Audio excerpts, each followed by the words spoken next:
तर मला खरं सांगा बाबा, हा. एवढी ताकद कुठनं येते? ही माऊलीची कृपा आहे. वा, ती आपली नाही. क्या बात आहे. मी बिगर पायतानाचीच करतो. आज माझी 68वी वारी आहे. 68वी वारी आहे. हा. आणि साधारण वय काय असेल आता? माझं वय 96 आहे. बापरे, 96 वय. हा.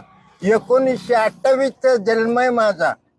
बापरे, हे बाबांकडे बघून म्हणजे आता पाहू शकता की निसर्गाची किमया आहे असावी ही, इतकी ताकद. आणि मग त्रास होत नाही का अजिबात आता? अजिबात काही त्रास होत नाही. आणि एकटेच आहेत? एकटाच असतो. सोबत कोण नाही वारीला? हा, कोणी नाही. असे सगळी वारी सोबत.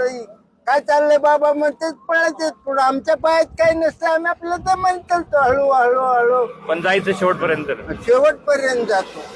खाण्यापिण्याची काय आपदा बिबदा? आपदा बिबदा माऊली एक टायमाला काय नाही, फुल जेवण मिळतं. अजिबात कशा त्रास नाही? त्रास नाही, कधी थंडी नाही, ताप नाही, पायाला कुठं लागलं नाही कधी.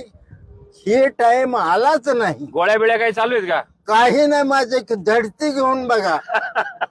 बाबांनी सांगितले गोळ्या बिळ्या काही चालू नाही. एकच गोळी आहे पांडुरंग नावाची, आणि त्याच्यावर चाललेत.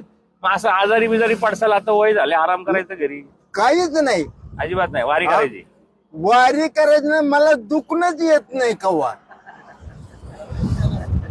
क्या बात आहे. मग आता इथून पंढरपूर वरनं मग परत घरी जाणार? हा, घरी जाणार, परतीला जाणार. परतीच्या वारीने पण येणार परत? हो.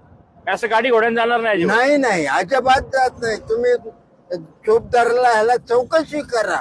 म्हणजे जाताना वारीने जायचं, बाकीचे आम्ही येताना गाडीने जाणार आम्ही आमच्या घरी, तुम्ही नाही? मी आपला दिंडी बरोबरच चालतो. जातानाही वारी करणार आहेत ते, हा. आणि येतानाही, म्हणजे माऊलींना घेऊन चाललेत आणि हा. माऊलींना परत घेऊन पण येणार आहेत. हा. अशी ही वारी. तर मला खरं सांगा बाबा, हा. एवढी ताकद कुठनं येते? ही माऊलीची कृपा आहे. वा, ती आपली नाही.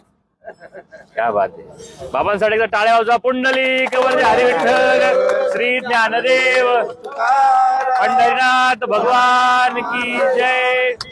माऊली ज्ञानेश्वर महाराज की जय. जगद्गुरु तुकाराम महाराज की जय. या बाबा, इकडे चहा घेऊ आपण जरा. या इकडे बसा.